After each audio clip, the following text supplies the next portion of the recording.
Hello and a warm welcome to Mark Langdon's Bets Club, your one-stop shop for football betting insight. Plenty to get through. The title race, well, is it still wide open? We'll get the thoughts from Mark Langdon later on in the show. There's been Champions League drama in midweek and FA Cup semi-finals to look ahead to. Mark, it's at that stage of the season now, isn't it, where it obviously depends who you support, but your season could be kind of just starting in the mind, or it could be just about over. By the look of your face, you're telling me that the Spurs' season is over. So what hope have you got left now? Well, I mean, I wouldn't say over. Jack, obviously not a...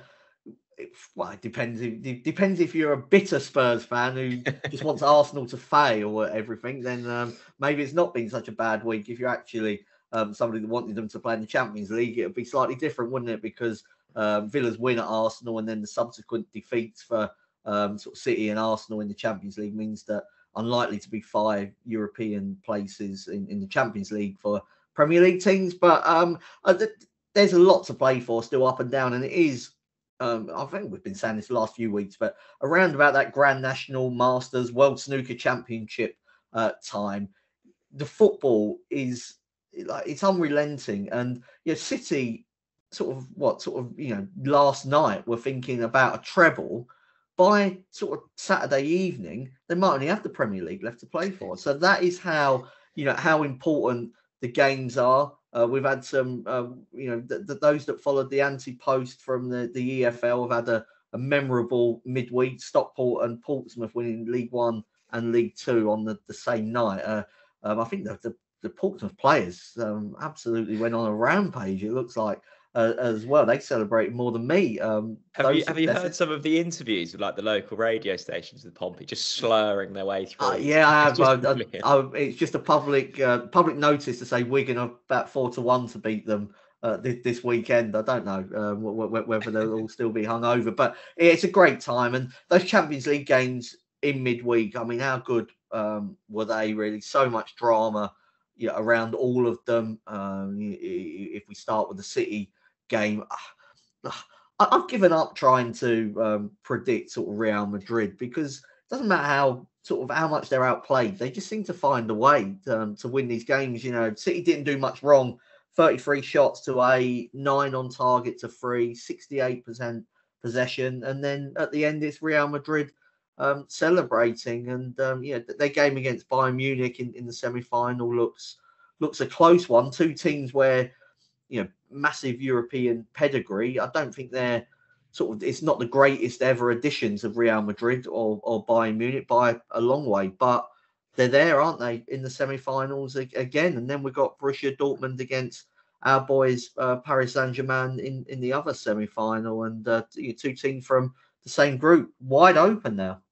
Just on Real Madrid, I mean, you find it tough to call them. I think everyone does. It was interesting to hear Bellingham in his post-match interview said that one of the joys of playing under Ancelotti is they're almost off the cuff. Like you kind of think, don't you, with modern football, like it's such intricate patterns of play and everything's meticulous. And actually, by the sounds of it, Madrid kind of approached that game and went, well, we'll have a bit of fun and we'll see what happens. And that's exactly what did. Yeah, I remember once referring to Carlo Ancelotti as the Italian Harry Redknapp that went down appallingly on TalkSport with loads of people coming in saying he's miles better than that. Like look at the European Cups he's won. I didn't mean it sort of like pound for pound Harry Redknapp, but he is somebody that I think probably doesn't focus on the tactics quite, and doesn't have a philosophy quite as much as other coaches that are kind of, at that top tier, if you like. He is somebody that, right, what have I got? Like, what does the situation need? And then how are we going to play? Whereas, say, Pep Guardiola, we're going to play this way, and it's the only thing we're going to do. Jurgen Klopp would be similar-minded. Jose Mourinho, similar-minded in a different way. And yet I think Ancelotti is somebody that is very adaptable to the situation, but more just to the players that he's got. I would say, though, that the biggest thing about Real Madrid, the sort of the respect I got for them after that game, was how humble they were to actually go, we're not as good as Man City. We can't we can't do what Man City can do. We're going to work hard. We're going to do a low defensive block, and we're just going to slog our guts out. And that's basically what they did for most of that game. They're throwing their bodies, in the way of shots. They were, doing a lot of the dirty work that maybe sort of you wouldn't have associated with a Real Madrid team in the Galactico era, as an example. And they did it, and they found a way, as they so often do in this Champions League. I wouldn't be too harsh on Man City. Felt like they did most things right. The only maybe bit was extra time. I know they were tired, but they didn't create enough in extra time. They had another 30 minutes at home to get that sort of job done. And I think there was a Foden shot, wasn't there? But that was about it, really, in extra time. So that was, I think, the only thing I would sort of say as a negative against City. If they played like that, they would have settled for playing like that. They just didn't win the game. You mentioned earlier, Mark, it was a great week in terms of those following in with the anti-post selections that you put up. Stockport, Portsmouth, obviously PSG. You've been sweet on from the start and going well in the Champions League. I mean, just talk us through where we're standing with the various kind of outright selections that you put up, because at the moment we're looking pretty good. So we have Man City to win the Premier League, Ipswich to win the Championship, Portsmouth for League One, Stockport for League Two, Chelsea and Bournemouth for the FA Cup, and then in the Champions League we have Paris Saint-Germain. We then did go in again, didn't we? Before sort of the knockout stages began, the City aspect of that is out. They're out of the Champions League. We've got Atalanta at 25-1 in the Europa League. We're speaking before their quarterfinal second leg against Liverpool. Please no Istanbul style comeback. And Lille against Aston Villa, that tie. I mean, I was furious that Lille got Aston Villa in the in that Conference League, because they're the two best teams in the competition, and had they avoided each other, I think it would have been the final. But it is what it is. They're playing tonight. Hopefully Lille can overturn it. But yeah, I feel like we're in a good position. I have had a number of people get in touch with me just that have got kind of various EFL and sort of domestic multiple bets going on whether they should cash out. My advice, actually, I've had people sort of email into customer services asking for advice on it. And my sort of stock response is that I think it has to be a personal choice at this moment. There'll be different amounts running on it, and it's not for me to say really, like how, if I don't want to say to somebody, oh, let it ride, be brave, if it's a sum of money that could, make a significant difference to somebody. The only thing I would say is that this is the position we wanted to be in when those bets were placed, weren't they? So, we've got two in the bag. Man City are favourites for the Premier League, and Ipswich are in with a shot. I still don't really fancy them, but they're still in there. And I've said Leeds, haven't I, for about the last month, but they can't win. Leicester can't win. Ipswich can't win. Maybe it'll be Southampton, but hard to call, I think, that Championship at the moment. Yeah, absolutely. Certainly the one most up in the air at the moment. But as you say, no team seemingly wants to win it at the moment. So it's going to be a fascinating last few weeks. Any last words on the Champions League, or should we move on? All I would say was that Arejo, Barcelona, what are you doing, man? Like, that tie, you just let him go through, let Barcola go through. He's wasteful in front of the goal. Like that decided that tie. Obviously, I was pleased from a Paris point of view, but just from a footballing point of view, like, you do not commit that red card in that moment. Absolutely. FA Cup semi-finals then. Let's get into it.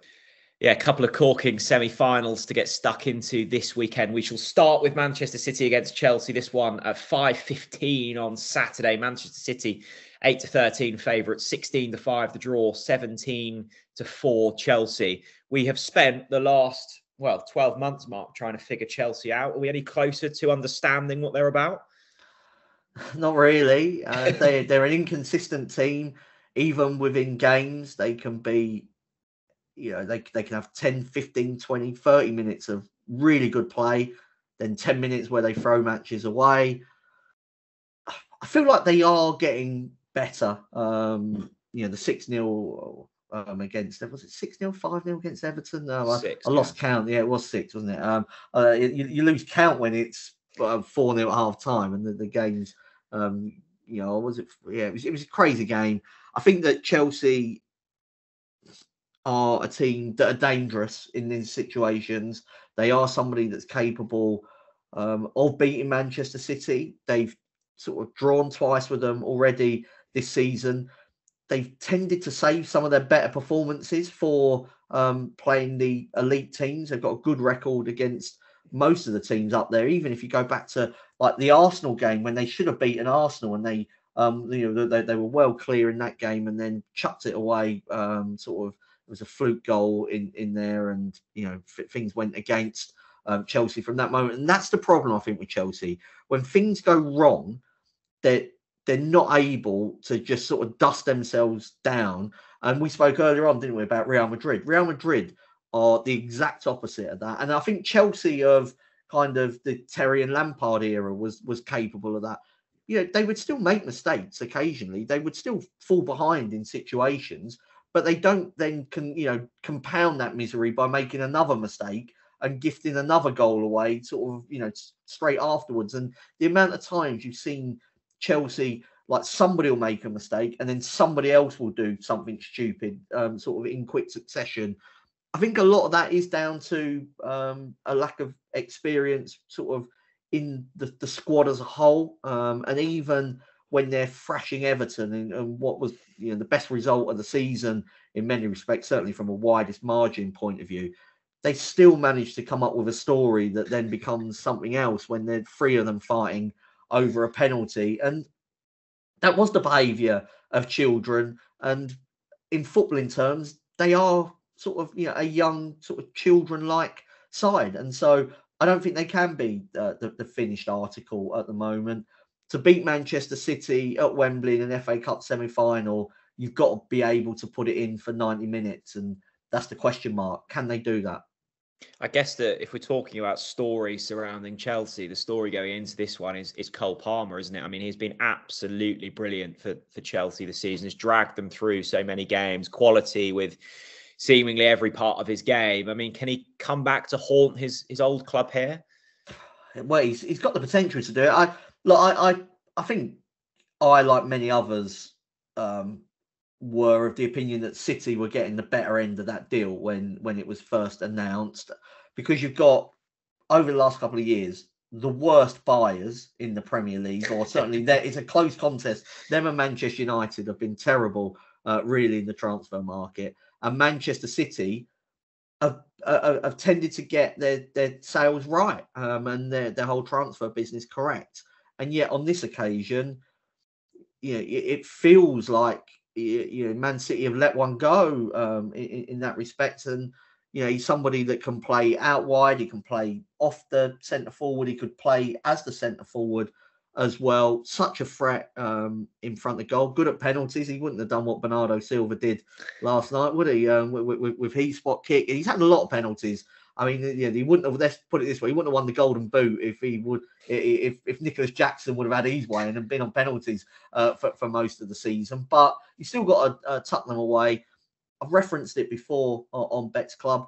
He is somebody that is, I think, quite selfish, and I don't mean that in a bad way, because Harry Kane, for instance, sort of goal scorer supreme, he's very selfish and always has been, sort of in and around the penalty area. And I think Cole Palmer is somebody that I'm saying selfish. He'll probably say taking responsibility. I do wonder whether maybe that's what Pep Guardiola didn't like, in that he wants his players to, it's always looking for that next pass. And I think there are times when Palmer just likes to have a shot. And maybe there's something to be said for taking that responsibility. But if you're Manchester City, he still wouldn't get into their team, would he? He wouldn't get into their best 11, because he's not going to replace Grealish. He's not going to replace Foden, De Bruyne, or Bernardo Silva. So I was going to say, I mean, you on paper probably have let one go, but if he's not breaking into the 11 and you're picking up 40 odd million, then it's sensible business from that sense, isn't it? Yeah. I mean, I suppose the only thing you would say is that De Bruyne is 32, and maybe one more year, and then you start to sort of ease De Bruyne out of that starting 11. But Palmer wanted to play. Chelsea came up with a big offer. I wouldn't blame City for selling him. But yeah, well done to Chelsea, and well done to Palmer as well, because the easy thing is always to sit. I think at sort of a team like Man City and pick up your medals. But he wanted to actually go and do something. He's going to potentially win fewer trophies at Chelsea, but any that he does win will have more to do with him. Absolutely. In terms of prep, far from ideal coming into this from a Manchester City perspective. I know we always say, the squad is so deep, etc., but that would have been a bitterly disappointing night for them. It would have. The only thing I think they would have felt the tiredness more had they won in the Champions League, because you're looking at a semi-final against Bayern Munich, going well in the league. The FA Cup is the third of those priorities. Now, as as we were speaking about earlier, don't want to go out of two competitions in sort of 3-4 days. That really would be a significant blow, and potentially a psychological one in terms of the Premier League as well, which is the number one priority now for Manchester City. So I think City, they were rested up before that. Barely had a game against Luton. They can rotate Stones, Ake, maybe Alvarez. Doku didn't play much. Haaland only played 90 minutes, so it's not like he's gone the full 120. I see what you're saying from a tiredness factor, but I think there'll be a hunger in those City bellies that potentially wasn't there had they won that spot kick against Real Madrid. With all of that being said, Mark, what's your best bet for this one? I'm going for Man City to win and both teams to score. Chelsea have caused City problems, and both league games were draws. What I would say about that one at the Etihad was City dominated from an expected goals point of view, 2.6 to 1.4. And why I feel that Chelsea are improving, they got daft mistakes in them, and that's likely to be punished by City. But Chelsea are the FA Cup outright selection, so if City don't win and both teams score, hopefully City go out. Okay, that's one semi-final down. Let's get on to the other one now. Coventry, Manchester United next up. Let's take a look at the prices. This one, 3:30 on Sunday, 5-1 Coventry, 15-4 the draw, 9-20 Manchester United. I suspect, Mark, we've spoken a lot about Manchester United. We know their few strengths, their many weaknesses. Coventry, on the other hand, maybe slightly more unknown to the listeners. Playoffs probably out of the picture now for them in the Championship. It was a slow start, but they've picked up a couple of injuries in recent weeks. Not the best form coming into this, but still the job that Mark Robins has done since he took over, and bouncing back from, I guess, disappointment of playoff final defeat last season, they can hold their heads high at the moment. Oh, absolutely. Yeah, I don't think they're going to make the Championship playoffs this season now.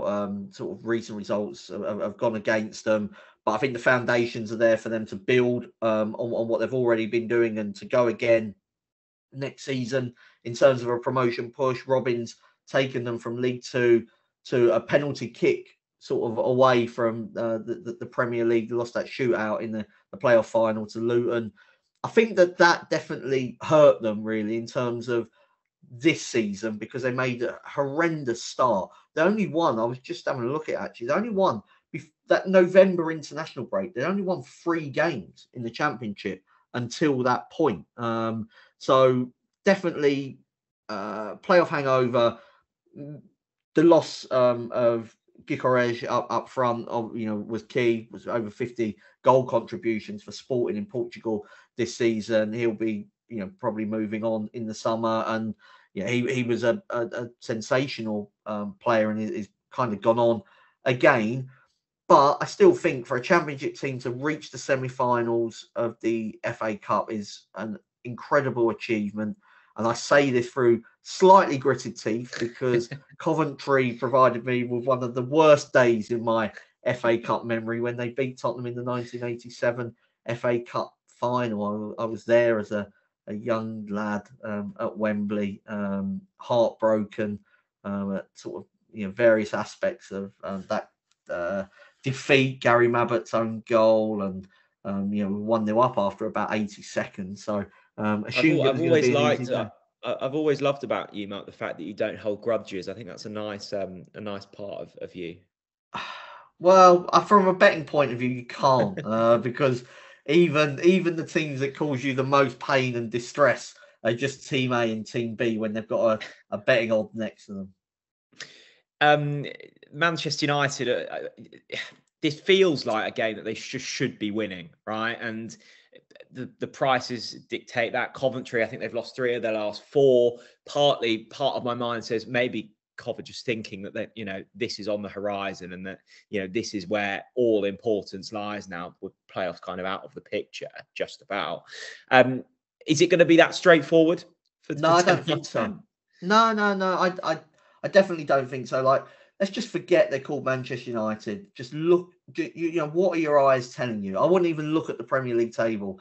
If you've watched United's games in the last few months, they are vulnerable. This is not a stroll up for United. I'm going to go for Coventry or draw, double chance. So Cov to take it beyond 90 minutes. I look at United. They've lost at home this season to Fulham, to Bournemouth, to Palace. They've drawn at Bournemouth last week. I don't want to talk about that VAR penalty in the last moment. I put up 3-2 Bournemouth to win, and got a notification on my phone. I wasn't watching the last 10 minutes. Got a notification. They got a penalty, and then it was overturned. But yeah, this is a team that, you know, drew against Brentford, but were completely outplayed. They lost at Nottingham Forest. They've won all 4 games against the current bottom 4 in the Premier League, which is, I suppose, where you'd put Coventry if they were a Premier League team.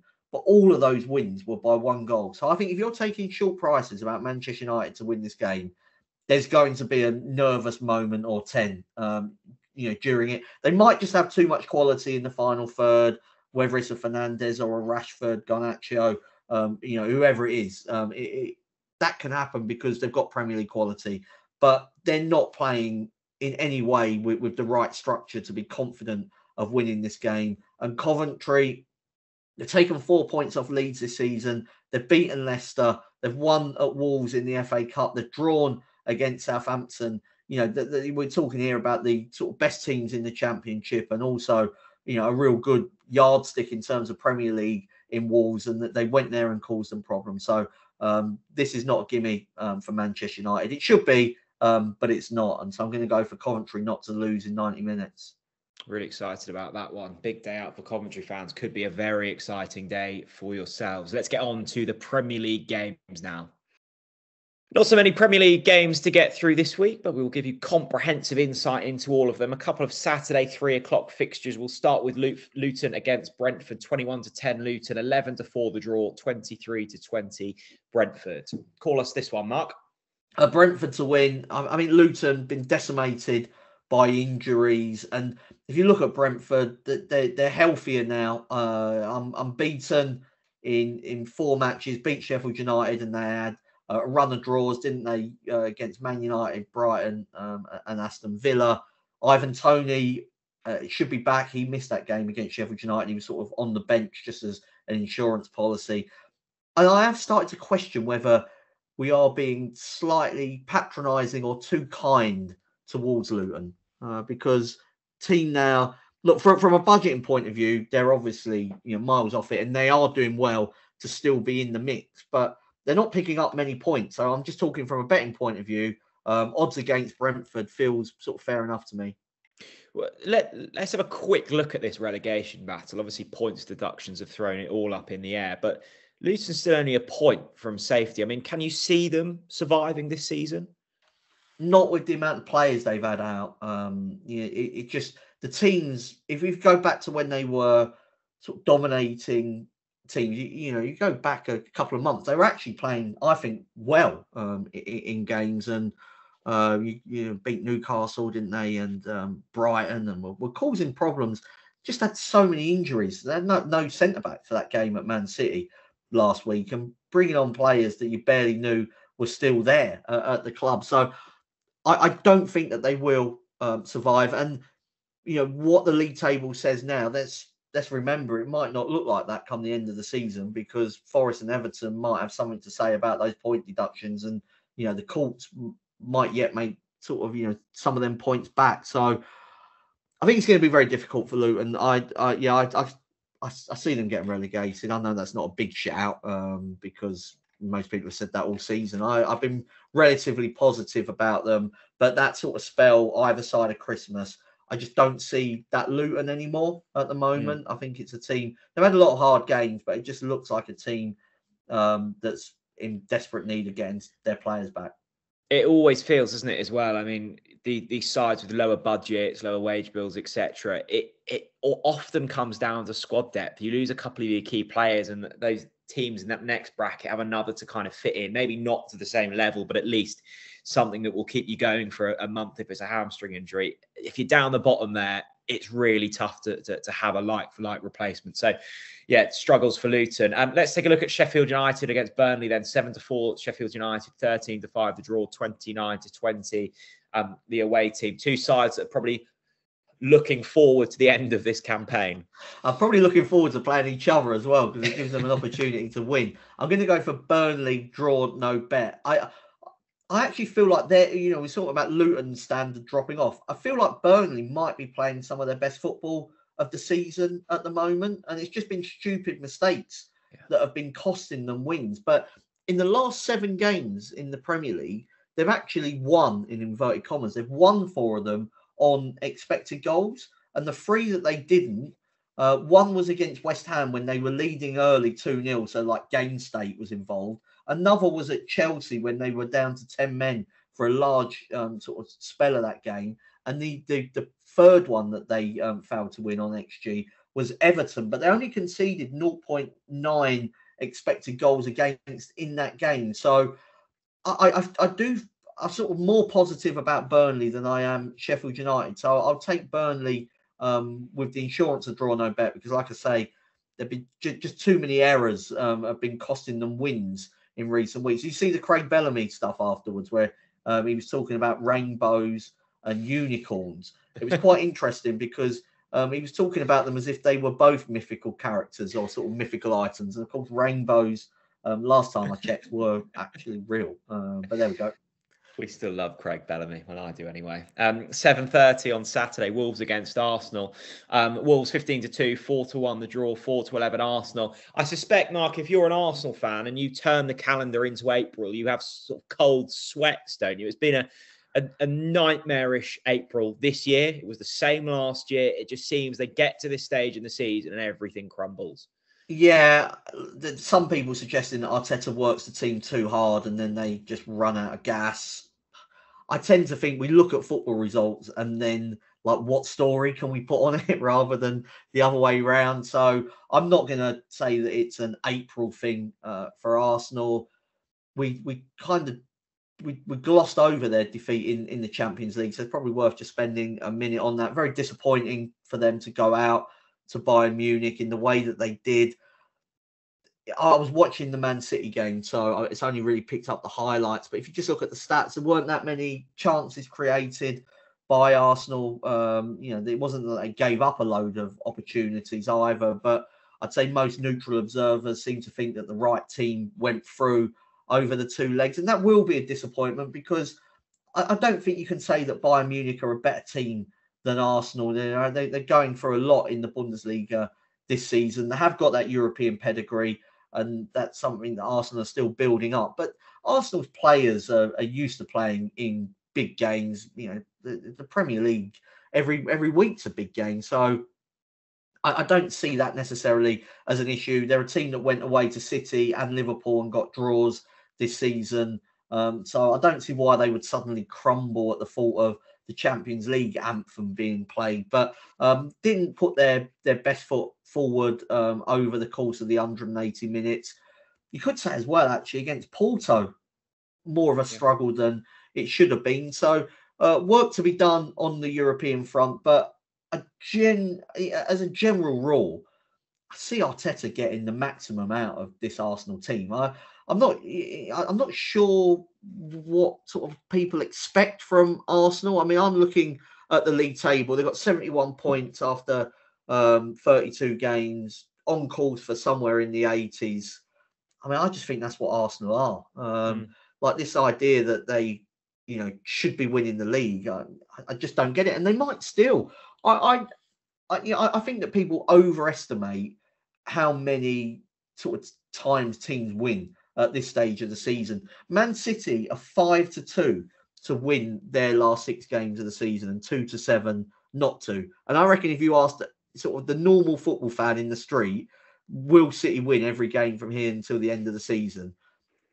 Probably more than 50% would say yes, wouldn't they? I think to that. And yet the betting says that they'll drop points somewhere along the line as well. So you need to stay patient. I suspect though, Mark, it's because we've had these anomalies of the last couple of seasons where, you've got a couple of teams going at 100 points a season, and it does throw you off slightly. City have just sort of distorted kind of what a normal championship winning team is and are.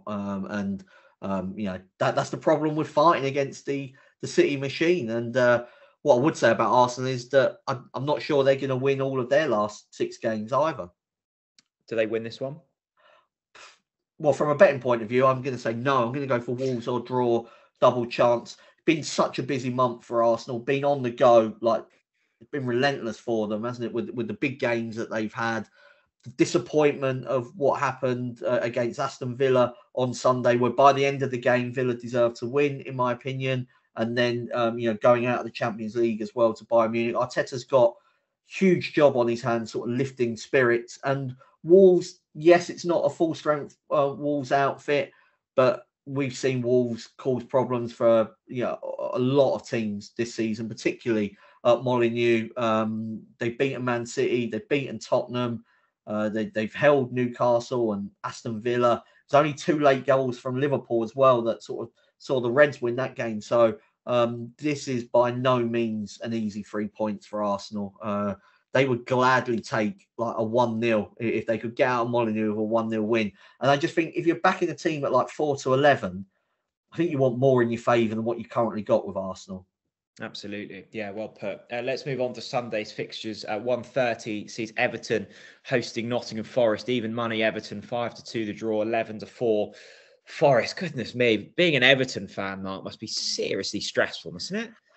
Yeah, dismal performance, obviously, at Stamford Bridge. They've only won 1 of their last 15 in the Premier League. But now look at Nottingham Forest. I mean, they've only won 2 of their last 13 in the Premier League. This one, I'm going to go for a draw. Forest have drawn 3 of their last 5. I mean, yeah, you're a braver punter than me if you've got a strong opinion on this one. Okay, Aston Villa against Bournemouth Sunday, 3 o'clock. Couple of 3 o'clock kickoffs on the Sunday. 3-4 Villa, 16-5 the draw, 16-5 Bournemouth.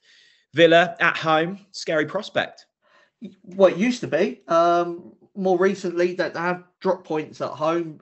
They're in pole position now for full spot, but I can't trust them to keep a clean sheet. But I was sort of looking at kind of various goal-related bets, and like the prices are short. I think everybody's expecting a goal fest. So I just looked at it slightly differently and went for Dominic Solanke to score at around about 15-8. He's scored in 10 of his last 20 matches. So he's going at a good rate, I think, for someone that's nearly 2-1 to score in this game. And then you look at Villa at home in the Premier League. Burnley got 2 goals. Newcastle got 3. Chelsea got 3 in the FA Cup as well. Man United got a couple. Forest got 2.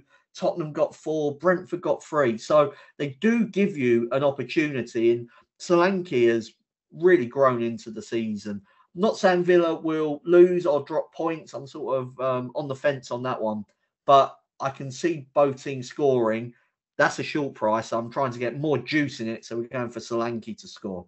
Yeah, good season he's having so far. The other 3 o'clock on the Sunday. I'll take him at Tottenham, Solanke. Yeah? Yeah. I think how much do you think they'd demand for him? I don't know. Maybe we could give him who have we got? Emerson Royale, Manos Solomon, and probably about 5 million though, Daniel Levy. I mean, I don't know. Would they probably wouldn't sell him for sort of 30-40 million, would they? But I've got him in that kind of bracket, I suppose. Okay. You can dream. Crystal Palace, West Ham, 23-20 Palace, 13-5 the draw, 23-10 West Ham. Crystal Palace last weekend, Mark, very impressive. I didn't expect that. I was talking about No. Liverpool trying to build their goal difference. If anything, it was Palace trying to build theirs at one stage. I mean, when they were 1-0 up and nearly took advantage. On another day, though, like Liverpool take those chances and we're looking at a kind of routine 3-1. And we'd say, oh, But Palace had chances as well, as you said. They did, yeah. I mean, Elise and Eze. Or have we got calling Eze now? I mean, it used to be Eze. I think the commentators Eze sounds better, doesn't it? Yeah, I don't know where this Eze came from, but it seems to be all the rage at the moment. So we've got him and Elise's back. Mateta, handful up front. One of the best games I've seen him play. Admittedly, he's not somebody that I watch his 90 minutes back. I haven't got player cam on Mateta throughout the season, but when I do occasionally watch Crystal Palace, that was as good as I've seen him. Joachim Andersen at the back was fantastic. The Palace fans won't forgive me if I don't mention Wharton in midfield. That's coming along nicely. So there was a lot to like about the Crystal Palace performance, albeit that, like I say, if Liverpool take their chances, they do win the game. I'm not going to go for Crystal Palace in this game against West Ham because I'm just not in a rush for them to back it up. I think I'd need to see more from them on a consistent basis. So I'm going for a draw. West Ham have got this big game against Bayer Leverkusen on Thursday. I was speaking before that. But even recently, they've won at Wolves and Everton. And Jared Bowen is close to a return. So he's definitely back in training. So that would be a big lift for them. You're talking about Elise back for Palace. I think West Ham having Bowen back potentially sort of catapults them into a different level of team.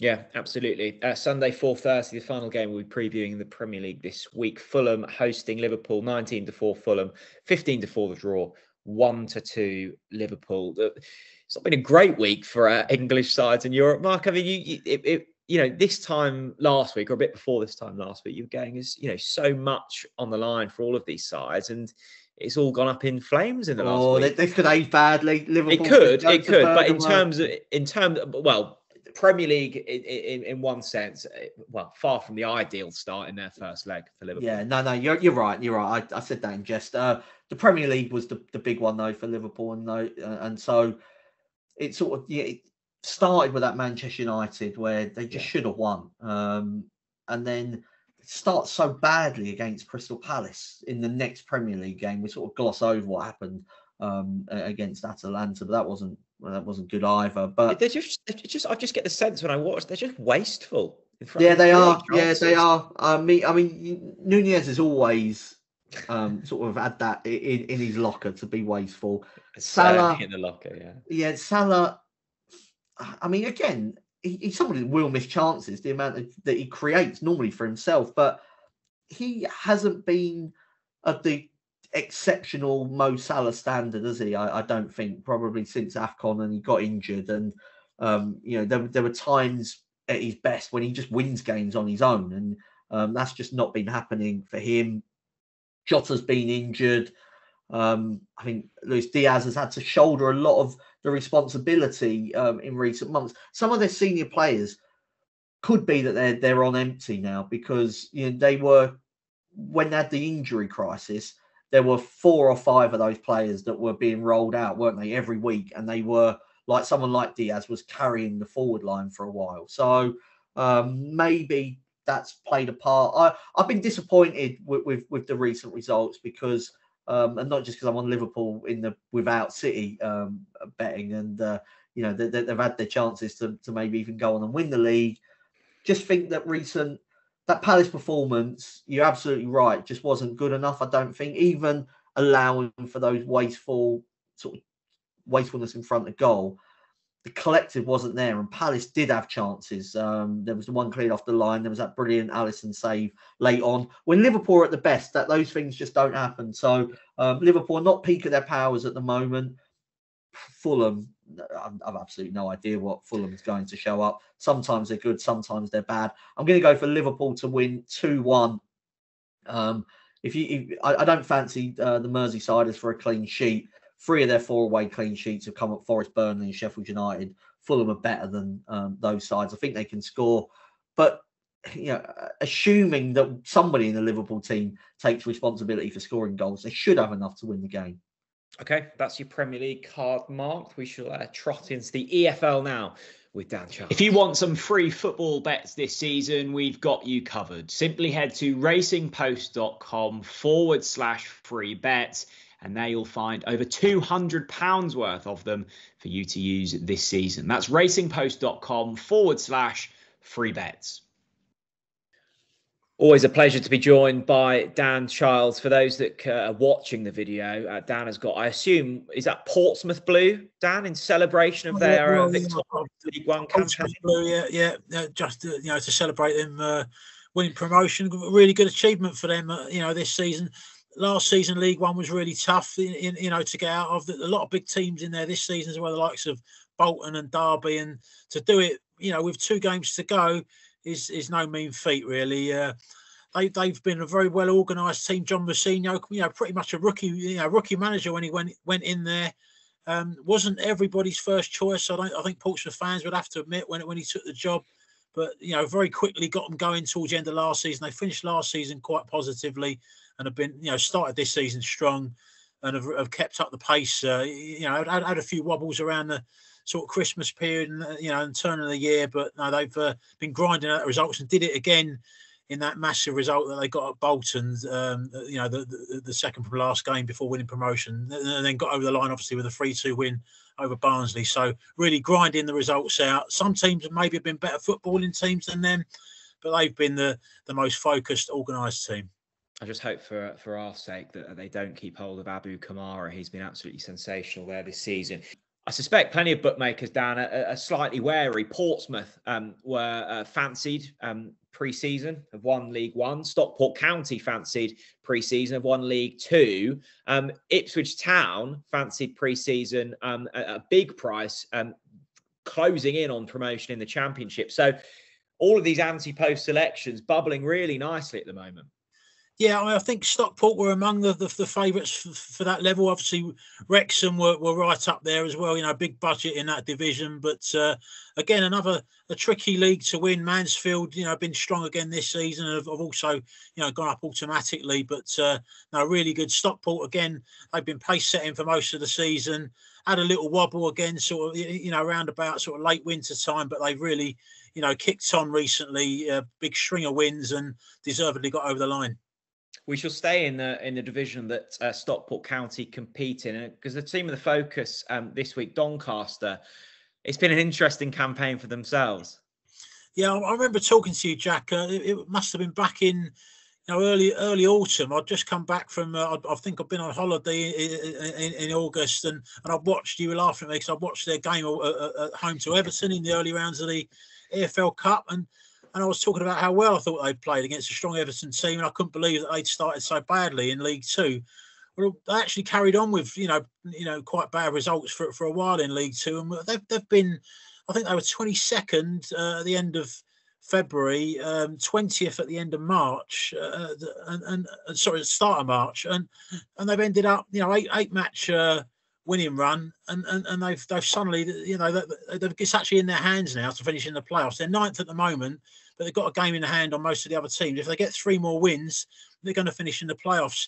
I can see them doing it. I'm looking at their promotion price. They're still 14-1. I'm not sure the bookmakers have really caught up there, because I think if they get into the playoffs, I mean, there is an argument they more than likely end up with MK Dons, who are probably going to finish 4th. So it'll be the toughest of the ties they could get if they make it. But the way they're playing, nobody's going to want to come up against them. They've got attackers that are scoring goals regularly. Hakeem Adelakan, Luke Molyneux, Joe Ironside, all in great form at the moment for them, and it wouldn't surprise me if they actually get promoted. There's stories all across the EFL, as we know. That's why we love it, Dan. Crawley Town as well. I mean, everyone was just assuming they were going down this season. Currently in the playoffs, they've had a remarkable season as well. Just a quick word on them. They're in the playoffs, and yet it's a little bit like a lot of the teams don't seem to want this 7th spot. Since they've gone there, they've actually only got 1 point from the last 3 games, but they're still hanging on in there. Again, there's probably out of them, Doncaster, Walsall. There's a couple of other clubs in with an outside, with a chance of getting that 7th spot. 6th spot still could be up for grabs as well. Barrow are not quite over the line, so no, it's going right to the wire there in League Two. Crawley, yeah, they have got a slight chance of going up as well. Just absolutely love this time of the season. Right, 3 selections for this weekend's matches. Who's the first? We're going to start off in League One. I think Blackpool team going for the playoffs in League One. They've not actually been in the top 6 since October, and they're still 3 points outside at the moment. But there's often a team that comes late and sneaks into those playoffs. Could be Blackpool this year in League One. They're at home to Barnsley, who are 5th. So that's one of the 2 teams they're chasing Barnsley and Oxford. If they beat Barnsley, they would be 2 points behind Barnsley going into the last round of fixtures. And I think this is a game that Blackpool can win. Inconsistency has been Blackpool's problem for most of the season, but they have been quite strong against a lot of the bigger teams. Had a big win away to Portsmouth. I think they won at home to Bolton as well. So they've got good form against the big teams. And they finally found that consistency they've been looking for. Got 3 wins on the bounce for the first time this season, Blackpool. Barnsley, they've been kind of in that top 6 most of the season. They've dipped at the wrong time. Had 1 point they've taken from the last 4 games. Played pretty well in that game I mentioned at Portsmouth in midweek where they lost 3-2, but didn't get the result. They're just in a nasty habit at the moment at the wrong stage of the season in not getting the results at the moment. And I think they're going to have to wait to the final weekend if they're going to nail down that playoff spot. I can see Blackpool winning this one. Blackpool first up, 2 more to go. Who's next? Yeah, we'll drop down to League Two. Wrexham, I fancy to win away to Crewe. Now, the stage of the season where if a team's already promoted like Wrexham are, you'll get people thinking, I'm wondering how much are they going to be up for this game. Crewe are in the playoffs and still got to need a couple more points to nail down that playoff spot. But I just think that Wrexham, they're still battling for second place with Mansfield. There's a little bit of pride involved there. Fans would have already bought their tickets for this game as well before knowing that Wrexham were promoted when the midweek results happened. So they got promoted last weekend with a 6-0 win at home to Forest Green. But there's going to be a lot of big away support there. I think they're going to want to be, following on and celebrating in style. Crewe at the moment are really injury hit. They lost 3-0 at home to Grimsby last weekend. They're kind of limping towards those playoffs at the moment. And Wrexham, at the odds, so they're odds against to win here away to an out of sorts Crewe. I think that's a good bet. Blackpool, Wrexham, who joins them as the third selection? Yeah, we'll stick with League Two. Going to go with another team that know their kind of fate, if you like. MK Dons know they're going to be in the playoffs. They're away to Harrogate, who have got a very, very outside slim chance of finishing the playoffs. I can see MK Dons showing their quality here and getting the away win. They've been pretty strong ever since Mike Williamson went in there last autumn. I think if he'd been in charge from the start of the season, there's an argument to suggest they could have finished in the top 3. MK Dons, they'll have a big chance in the playoffs when it comes round. Mike Williamson's going to want them to be kind of in building momentum before those playoffs. They still need a few more points just to make sure that they finish either 4th or 5th, and make sure that I know a lot of managers want that second leg of the playoff semi-final to be at home. So I think they'll be aware of that. Harrogate, they've done well really to get to the last 2 games, and the size of that club, and still have an outside chance of the playoffs. But their form has dipped. They've won only 3 of the last 14 matches. Seem to be tallying off at the wrong time. I think MK Dons, shade of odds against. I think they can go there and win.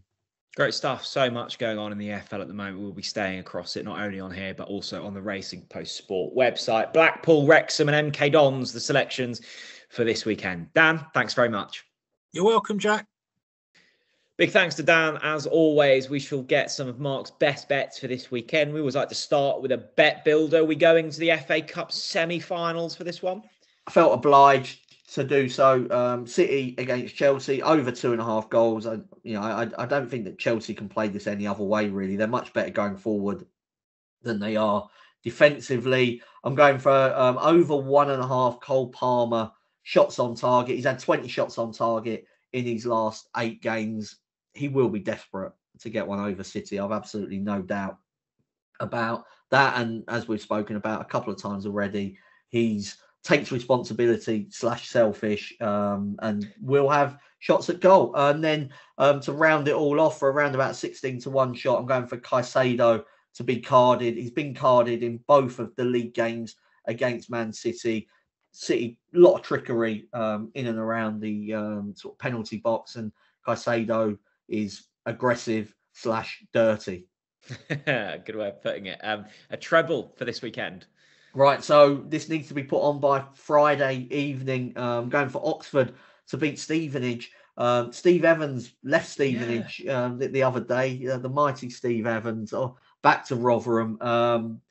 But Oxford also desperately need the points. I don't think Stevenage are much to sort of go for them now, really, come the end of the season. Need a lot for them to get into the playoffs. So means a lot more to Oxford. And I thought they'd be shorter given the Steve Evans news as well. Oxford have won 3 of their last 4 as well. Brentford to beat Luton. Luton just carrying too many injuries. And the drop-off between their kind of starting 11 and the person that comes in, I think, is a problem. You said it, didn't you? It always is for the teams at the bottom end of the Premier League. And as a Norwich fan, you'd know all about that.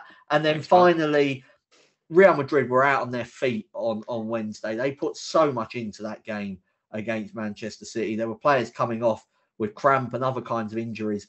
Barcelona have had an extra 24 hours rest. Got to get over the disappointment of the Champions League. But it's Clasico on Sunday. I'm going for Barcelona or draw double chance. So just to repeat the treble, Oxford to beat Stevenage on Friday, Brentford to beat Luton on Saturday, Barcelona or draw double chance on Sunday.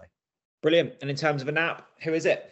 Going for Coventry v Manchester United, both teams to score. Coventry have scored in 25 of their last 27 championship games. Sims has been on fire for them. Manchester United, even now they're going down in grade to a championship team, I don't trust them defensively to be able to keep clean sheets. The amount of shots they're allowing, second most in the Premier League, is a joke really for a team of their wage bill. And it may well be that United's forward players get them out of trouble, but I can definitely see Coventry, going for it and causing some problems for United. So I'll go for both teams to score. It's a shorter price than Coventry or draw double chance, pretty, and it has got more chance of landing. Okay, there we go. That's all of your selections for this week. Spurs don't play for a while now, do they? And the next one's a biggie.